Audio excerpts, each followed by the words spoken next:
Y en ese mismo sentido, presidente, quisiéramos solicitar se tome en consideración el trabajo que se tiene que realizar. Hay un levantamiento de información de los impactos socioambientales que se vienen dando en la construcción de puertos, como en la zona de Chancay, como lo de Salaberry, impactos socioambientales. Y me gustaría poder alcanzar la información y solicitar que la comisión pueda tomar eso como un tema central, porque está afectando a más de 10 puertos en el país. En segundo lugar, presidente, también insistir en la aprobación de los proyectos que han sido presentados desde mi despacho, como el proyecto de aire limpio, que corrige la desacertada decisión del Ministerio del Ambiente a la modificación de los estándares de calidad ambiental, sobre todo aquellos vinculados a lo que es dióxido de azufre, y que va a permitir mejorar la calidad de vida de las personas que están ubicadas en 13 ciudades críticas en el país. El tema de calidad del aire no es un tema menor porque se relaciona con el tema de la salud ambiental. Presidente, y me gustaría que esto y los otros proyectos que han sido presentados en la misma lógica con anticipación pudieran ser abordados desde esta comisión. Gracias. Gracias, congresista Foronda. Bueno, efectivamente a la Secretaría Técnica le hemos pedido que todos los proyectos que están, digamos, en espera sean priorizados. En el caso del proyecto de aire limpio se ha pedido la información correspondiente a los sectores. Está alguna, entiendo, llegando. Esperamos inmediatamente también que esta pueda ser agendada. En febrero se va a realizar el Foro Mundial de Movilidad Sostenible. Y hay un grupo de activistas muy importante en el país que está haciendo un recorrido en bicicleta por varias regiones lanzando el foro. Es un tema que han pedido que esta comisión pueda conocer esta iniciativa y también les invitaremos a exponer en comisión brevemente cuáles son las iniciativas que hay a ese nivel en el país. Y quisiera entonces sobre el pedido que se ha hecho de que la comisión pudiera visitar a las comunidades indígenas en el lote 192. Quisiera que consideremos este pedido y se harán las coordinaciones con ustedes para poder atender el pedido que nos han hecho, ¿no? Está ya con nosotros el ministro del Solar y yo quisiera pedir a Secretaría Técnica, a Protocolo, que invite al ministro Salvador de Solar Labarte, ministro de Cultura, a quien debemos felicitar además su puntualidad de llegar y disculpar su espera. Hacemos un cuarto intermedio para que el ministro sea invitado. Igualmente, luego el director nacional de el INEI, ¿no? ¿Ah? Con el Ministerio de la...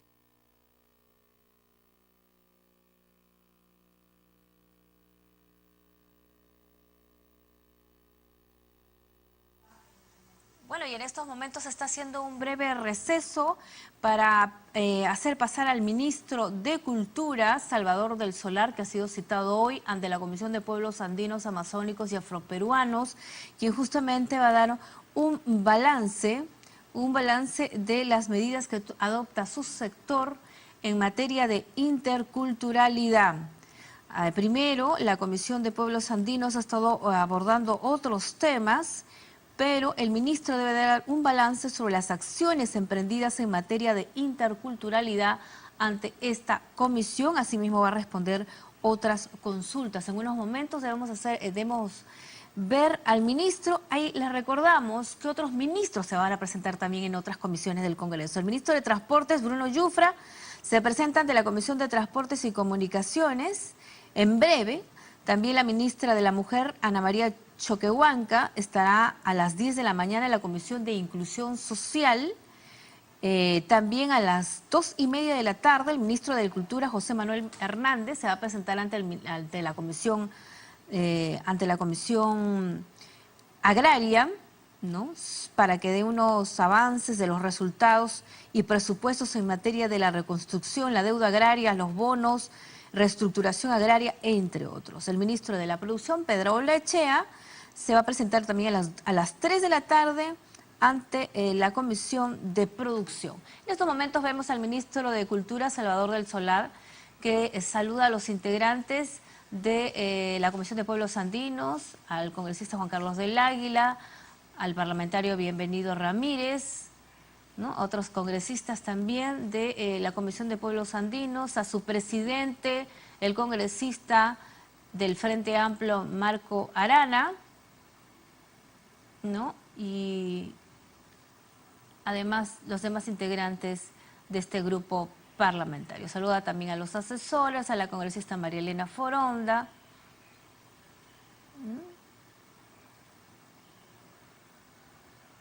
Esto se desarrolla en la sala Carlos Torres y Torres Lara del edificio de Víctor Raúl. Estamos en vivo a través de Congreso Televisión. El ministro se saluda también con el congresista de Peruanos por el Cambio, Guido Lombardi. Bien, mientras el ministro saluda también a los asesores de la comisión, lo vemos que también ya toma su ubicación para poder responder las interrogantes de los integrantes. Escuchemos al congresista Marco Arana.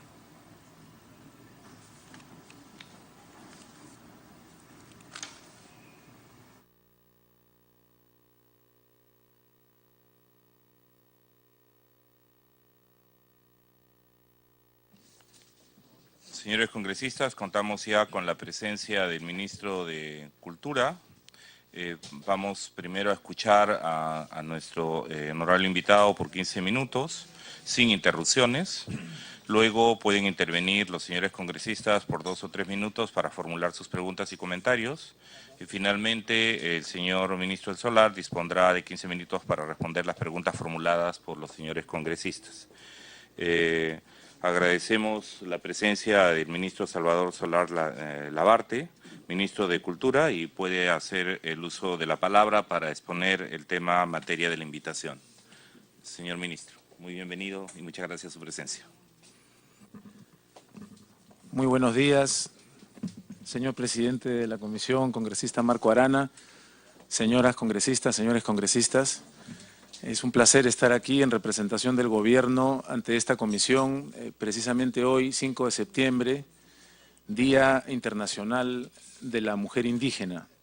Así que no quiero comenzar esta sesión sin saludar y sin recordar que desde 1983 conmemoramos el Día de la Mujer Indígena en honor de la lideresa aymara Bartolina Sisa, que fuera ejecutada un día como hoy, si no estoy equivocado, en 1782. Prácticamente al bicentenario de su muerte es que se instaura el Día Internacional de la Mujer Indígena. Sabemos de la importancia de que trabajemos para un país en general que se libere de la discriminación, pero esta es una discriminación que golpea muy especialmente a las mujeres en nuestro país y, como lo dice nuestra historia y todavía nuestro presente, a las mujeres indígenas.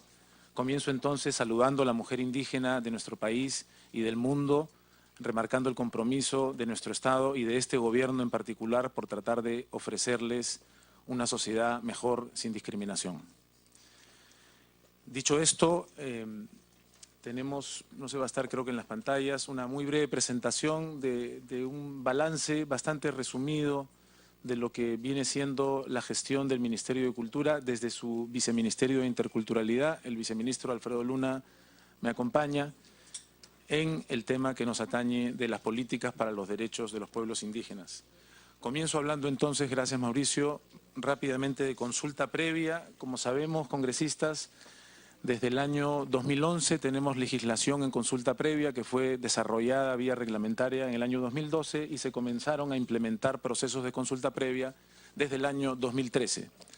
Desde entonces hemos tenido 34 procesos de consulta previa, todos han sido cerrados con acuerdos, todos se han hecho de manera impecable y han sido concluidos por la vía de acuerdos. De esos 34, 10 han sido iniciados durante este gobierno. De esos 10, 9 se han completado con acuerdos, 1 tenemos en curso. Si no estoy equivocado, nuestro viceministro está viajando el día de mañana al Cusco para la implementación de un nuevo proceso de consulta previa. ¿Qué hemos encontrado y en qué estamos tratando de trabajar? No solo tenemos la legislación y los procesos de consulta que he mencionado, sino que, como saben, la legislación de consulta previa nos exige a los sectores, así como a los gobiernos regionales, así como al propio Ministerio de Cultura, así como al propio Congreso, a que hagamos el esfuerzo de identificar cuáles son las medidas que tenemos que consultar. Se puede hacer consulta previa sin identificar las medidas cada vez que se considere que pueda haber una afectación a los derechos colectivos de los pueblos indígenas. Sin embargo, para ganar predictibilidad en el tiempo, para que nuestros ciudadanos, nuestros pueblos indígenas puedan saber cuándo es preciso consultar, tenemos los sectores, así también como otras entidades como los gobiernos regionales y el Congreso, que hacer el trabajo de identificar cuáles son las medidas que deben consultarse. El Ministerio de Cultura se encuentra casi listo para anunciar, yo debo estar en las próximas semanas firmando ya la resolución que señale cuáles son las medidas que el Ministerio de Cultura considera que pueden someterse a consulta previa. Entre ellas estarán las declaraciones de patrimonio y también en algunos casos, por ejemplo, la categorización de reservas indígenas. En la medida que impactan o podrían impactar en los derechos colectivos de los pueblos indígenas, tendrían que ser medidas a consultar. ¿Qué estamos haciendo al interior del Ejecutivo respecto de este punto? Hemos comenzado a trabajar con los 3 sectores que mayor incidencia tienen en la consulta previa. Estamos hablando del Ministerio de Energía y Minas, del Ministerio de Ambiente y del Ministerio de Transportes y Comunicaciones, que ya han tenido experiencias de consulta, algunos de los cuales, como el Ministerio de Energía y Minas, ha identificado ya sus medidas, los otros todavía. Estamos trabajando desde el sector cultura como ente rector de la consulta previa para que estos sectores, este primer grupo entre agosto y octubre, para que los ayudemos a identificar sus medidas o a perfeccionar sus procedimientos. Entre noviembre y enero, los otros tres sectores con los que vamos a continuar son el Ministerio de Agricultura, el Ministerio de Vivienda y Produce. Y así vamos a continuar con los demás sectores para que puedan identificar y ofrecer predictibilidad a los pueblos indígenas respecto de la consulta previa. Una comisión multisectorial permanente de seguimiento de la consulta previa. No solo se trata de que ofrezcamos el derecho de consultar, que es un derecho reconocido en el Convenio 169 que nuestro país ha ratificado. Se trata también de saber cómo va la implementación de la consulta. Y cuando cerramos un proceso de consulta con acuerdos, ¿cómo va el cumplimiento de esos acuerdos? Sabemos que somos históricamente un Estado que tiene dificultades en dar cumplimiento con celeridad a sus acuerdos. Es algo difícil de hacer, ha sido una experiencia común en diferentes gobiernos. ¿Qué es lo que estamos haciendo en este gobierno? Hemos implementado este mecanismo de seguimiento. Esta comisión multisectorial está integrada por 17 sectores, es decir, hay un compromiso muy serio de que podamos decir cómo vamos, qué es lo que ofrece el Ministerio de Cultura al crear esta comisión multisectorial de seguimiento a los 34 procedimientos de consulta ya celebrados. A diciembre de este año vamos a ofrecer una primera fotografía. Terminando el año vamos a decir, así es como vamos en el cumplimiento de los acuerdos con los que hemos cerrado procesos de consulta. Así que estamos a disposición de la Comisión, señor presidente, para hacia final de año compartir la evaluación que tengamos al respecto. Pasando al tema de los pueblos en aislamiento o situación de contacto inicial, hemos en esta gestión decidido fortalecer el sistema de monitoreo y control territorial. Como saben, congresistas, tenemos 5 reservas indígenas de protección de los pueblos indígenas en aislamiento o en contacto inicial. Tenemos 15 puestos de control y vigilancia equipados. 2 de ellos han sido implementados en este último semestre y aspiramos hacia el 2018 a tener 3 puestos más, de manera que podamos cerrar el año 2018 con 18 puestos de control. Actualmente tenemos casi 39 agentes de protección y de monitoreo en ejercicio, y en cuanto a acciones específicas de monitoreo, en lo que va el 2017 hemos tenido 21 acciones de monitoreo, 17 de las cuales han sido terrestres y 4 han sido monitoreos en forma aérea. En cuanto a las reservas indígenas, el día 9 de agosto, Día Internacional de los Pueblos Indígenas, se reconoció como pueblo en aislamiento al pueblo cacataibo en las regiones de Loreto, Ucayale y Huánuco por el Decreto Supremo 004-2017 del Ministerio de Cultura.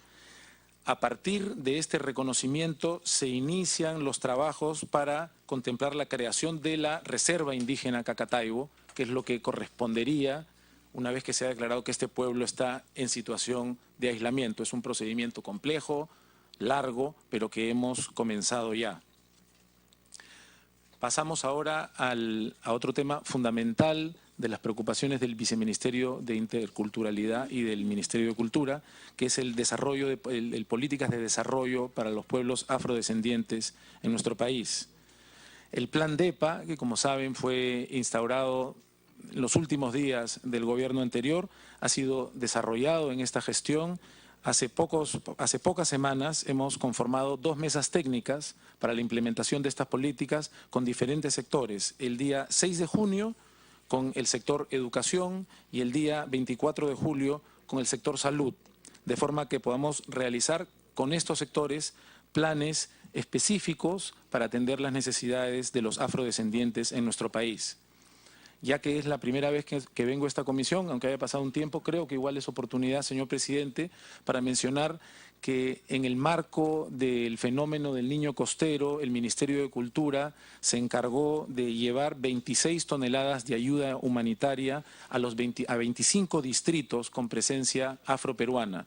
Es decir, estuvimos muy atentos a la situación, en muchos casos muy, pero muy difícil, de pueblos afrodescendientes golpeados por el niño costero y llevamos ayuda de manera directa.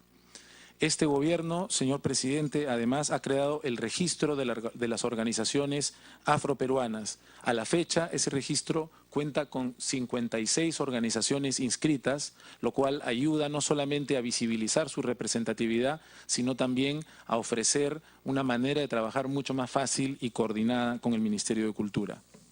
Por último, una de las primeras acciones que tuve la suerte y el orgullo de hacer tan pronto haber iniciado la gestión fue la conformación del Grupo de Trabajo para la Población Afroperuana, que es una instancia de seguimiento, de diálogo y de propuesta para la problemática afroperuana. Al momento hemos realizado, me parece que hasta 4 mesas de trabajo regionales en todo el país. También creo sabido públicamente que esta gestión ha decidido adelantar con mucho compromiso la lucha contra una de las lacras que todavía permanecen en nuestro país, como es el racismo. Es por eso que más de una vez hemos intervenido públicamente, a veces en episodios que suceden en lugares públicos, como en supermercados o entidades de atención pública en general, para combatir esta lacra. El 23 de mayo, como uno de los primeros pasos estratégicos, firmamos el Pacto Público contra el Racismo con diferentes instancias representativas del fútbol de nuestro país. Es un pacto al que se sumaron y estuvieron presentes el Instituto Peruano del Deporte, la Federación Peruana de Fútbol, la Asociación Deportiva de Fútbol Profesional, la Agremiación de Futbolistas, el Tribunal de Justicia de la Federación y todos los clubes, teniendo un compromiso de que en nuestro país no se puede tolerar el racismo, ni desde las bromas racistas en la tribuna, ni desde los cánticos. Hemos visto con orgullo, señoras y señores congresistas, cómo en este marco un árbitro de fútbol detuvo un partido ante cánticos racistas desde la tribuna y no lo reinició hasta que estos cánticos cesaran. Esto puede parecer algo menor y algo anecdótico. No lo es. Tenemos una tradición lamentable de tolerar insultos racistas desde la tribuna. Esto ha comenzado a cambiar y contamos con el compromiso de todos los protagonistas del fútbol del Perú para decir que así no juega. Tuve la suerte particular de entrar a un clásico del fútbol peruano acompañado por los 2 equipos de nuestro clásico, Alianza y la U, que no entraron a la cancha con sus camisetas, sino con una camiseta que decía no al racismo, lo cual señala un compromiso que estamos seguros va a tener un impacto fundamental en los jóvenes de nuestro país, que son miles los que siguen el fútbol y que este es apenas un primer paso para seguir luchando agresivamente contra el racismo. Adicionalmente, hemos tenido, como les señalaba, intervenciones puntuales en episodios racistas que han ocurrido en las municipalidades de Surco, Miraflores, La Molina, San Isidro, Lima provincias, articulando con la Policía Nacional y con el serenazgo de los diferentes municipios. Vamos además a implementar una encuesta nacional. Creo que los peruanos tenemos una experiencia directa con el racismo, sabemos que existe, conocemos en qué tipo de episodios y lugares podría suceder, pero no hemos hecho el esfuerzo todavía institucionalmente desde el gobierno de hacer una investigación específica para saber en qué lugares tiene mayor incidencia.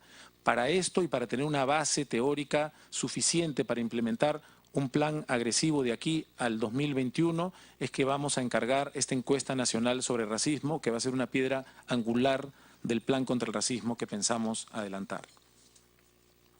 Pasamos, por favor, gracias Mauricio, al tema muy importante del censo nacional que tendremos el 22 de octubre de este año. Como probablemente sepan, el Ministerio de Cultura ha estado muy comprometido con el trabajo del INEI. Entiendo que al jefe del INEI lo van a recibir a continuación, para que un evento tan importante que sucede cada 10 años en nuestro país, como es el censo, incluya por primera vez en la historia de nuestro país la pregunta de autoidentificación étnica. Como deben saber, señor presidente, los censos en nuestro país han incluido en el pasado la pregunta sobre lengua materna para identificar a las personas que tienen una lengua distinta al castellano en nuestro país. Esta, por supuesto, ha sido una pregunta bastante útil y muy importante. Sin embargo, ha sido una pregunta que ha mantenido en la invisibilidad a todos los afroperuanos que hablan castellano, es decir, si preguntas por el quechua, si preguntas por lenguas amazónicas o si preguntas por el aymara, no hay manera de visibilizar a la población afro en nuestro país y de, por lo tanto, poder atender a sus necesidades específicas. Por primera vez, entonces, en nuestra historia, la pregunta 25 del censo va a ser una pregunta de autoidentificación étnica que le permitirá a los peruanos identificarse como pertenecientes al pueblo quechua, aymara o nativo indígena amazónico en general, perteneciente a otro grupo indígena u originario, se puede especificar también como negro, moreno, sambo, mulato, afroperuano o afrodescendiente, blanco, mestizo u otros. Sin embargo, no es una novedad para ustedes, señores congresistas, que en nuestro país, y es por eso que luchamos contra el racismo y contra todo tipo de discriminación, muchas veces quienes pertenecen a un pueblo indígena sienten vergüenza de decirlo. En diferentes contextos prefieren no identificarse así. Es por eso que hemos acompañado al INEI en la campaña para decir yo me identifico con orgullo, para que a partir de esta campaña los ciudadanos peruanos pertenecientes a diferentes grupos étnicos puedan decir sí, soy peruano, pero además debe reconocérseme como perteneciente al grupo aymara o quechua. Es por eso que estuvimos en el lanzamiento de la campaña del censo el 18 de julio en Lima. El 5 de agosto también acompañé al señor Aníbal Sánchez, jefe del INEI, a Iquitos, y hemos participado en conferencias de prensa sobre este tema tan importante en Huaral, Cusco, Huancayo, Ica, Chincha, Pucallpa, Puno, Chiclayo y Tarapoto. Además, a la fecha, pero esto es un trabajo que continúa, hemos capacitado sobre este tema a más de 200 instructores nacionales del INEI. Contamos además con el apoyo del Instituto Nacional de Radio y Televisión del Perú para esta difusión y estamos con spots de televisión y radio, además de los lugares ya señalados también en Cusco, Puno, Ica, Junín y Amazonas. Quiero ir terminando esta breve presentación de acuerdo al tiempo que se nos asignó, hablando de la Política Nacional de Lenguas Originarias, Tradición Oral e Interculturalidad, que el presidente de la República firmó también de manera simbólica, tal cual lo habíamos planificado desde el Ministerio de Cultura, el 9 de agosto, Día Internacional de los Pueblos Indígenas. Es muy importante que sepamos, señoras, señores congresistas, señor presidente, que este trabajo que se ha hecho con mucho cuidado y por un tiempo sostenido y largo, no solamente se consultó con organizaciones indígenas y con diferentes sectores, cuenta con la participación multisectorial de por lo menos 11 ministerios del Ejecutivo, sino que también se consultó en una de sus últimas fases con expertos internacionales que han considerado que la Política Nacional de Lenguas Originarias del Perú es a partir de ahora un referente internacional, ya que somos el primer país en toda América Latina que lanza una política nacional de lenguas originarias. Esto debe ser motivo de orgullo para todos los peruanos y es motivo de especial orgullo para esta administración. Se lanzó, como les decía, el 9 de agosto y tiene entre sus objetivos fundamentales fomentar la transmisión de lenguas y generar incentivos para que estas lenguas puedan tener continuidad en el tiempo, promover el desarrollo oral y escrito de las lenguas y procurar que éstas puedan irse incorporándose a las industrias culturales. Es también con orgullo que esta administración puede decir que con un premio del Ministerio de Cultura este año se estrenó por primera vez una película completamente hablada en aymara, como es Huayna Pacha, una película hermosa que va a representar al Perú, que ha sido motivo además de orgullo especial en el reciente gabinete binacional que tuvimos con la hermana República de Bolivia, donde pudimos mostrar cómo las industrias culturales de nuestro país, con el apoyo de un Ministerio de Cultura comprometido con la interculturalidad, puede ofrecer al mundo una hermosísima película hablada completamente en idioma aymara. Pero más allá de los trabajos de recuperación, fomento y continuidad de las lenguas originarias, existe a partir de esta política nacional el compromiso de que el Estado peruano progresivamente en los lugares donde prime una lengua distinta al castellano pueda acercarse a sus ciudadanos y atenderlos en su propia lengua, pueda comprometerse con la capacitación y la inclusión de personal y de funcionarios públicos que reciban, atiendan y orienten a nuestros ciudadanos en su propia lengua. Un compromiso que a tan pocos años de la celebración del Bicentenario puede sonar como de cumplimiento tardío, pero que eso, sin embargo, no aminora en absoluto su trascendental importancia. Estamos hablando del mismo gobierno que también tiene el honor de decir que ha lanzado, como ya todos ustedes saben, un noticiero en lengua quechua y un noticiero en lengua aymara. Solamente como anécdota quiero compartir con ustedes, señor presidente, que una señora que vive en una zona bastante deprimida, enterada de la existencia del noticiero en quechua, y ante el hecho de que su operador de cable no incluía al canal del Estado, accionó judicialmente para exigir que el operador incluyera el canal del Estado. La importancia por la cual, como todos nosotros sabemos, a información del censo del 2007, más de 4 millones de peruanos hablan quechua o aymara o lenguas amazónicas. Una persona con pocos recursos quiera accionar judicialmente para reclamar poder tener las noticias en quechua, habla de la importancia en absoluto menor de tener noticieros en quechua y aymara, próximamente también en lenguas amazónicas con alcance regional y solamente como el comienzo de una programación que no tiene por qué limitarse a los noticieros. Quiero terminar diciendo que vamos a seguir acercándonos a nuestros ciudadanos, no solo con Ñucanchij, como saben, ni con Jihuasanaca, que son nuestros noticieros en quechua y aymara, sino que estamos comenzando el trabajo de señalética para que en nuestros aeropuertos, en nuestros terminales terrestres, por lo menos para comenzar, así como el castellano y en algunos casos el inglés para nuestros visitantes, también podamos tener una señalética en quechua, en aymara y progresivamente donde corresponda en otra de las lenguas. Antes de terminar, simplemente reportar, señor presidente, que hacia finales de agosto, justamente coincidió con el día del último GORE, de las reuniones del Ejecutivo con los gobiernos regionales, recibimos en Lima al Foro Permanente de Naciones Unidas para los Derechos de los Pueblos Indígenas. Ahí estamos compartiendo una foto. Tuve la suerte de escaparme un momento de las reuniones de los gobernadores regionales porque la fecha coincidió, porque era un compromiso que teníamos asumido. En ese foro anunciamos a la presidenta del foro y al foro que vino unánimemente a Lima de todos los avances que estamos teniendo en políticas de defensa de los derechos de los pueblos indígenas. Nuestra presentación fue elogiada por los representantes del foro, hablaron del hecho de que la política nacional de lenguas es una política única en la región, celebraron el hecho de los noticieros y entendieron que el Perú está comprometido con la defensa de los pueblos indígenas, que este Estado lo está y que este gobierno en particular ha mostrado un compromiso que podría sorprender a muchos respecto de lo que hubieran esperado y que sin embargo es un compromiso que se mantiene y que tengo el privilegio de liderar con el equipo del Ministerio de Cultura. Muchísimas gracias, señor presidente. Quedo a disposición de la comisión para las preguntas que consideren pertinentes.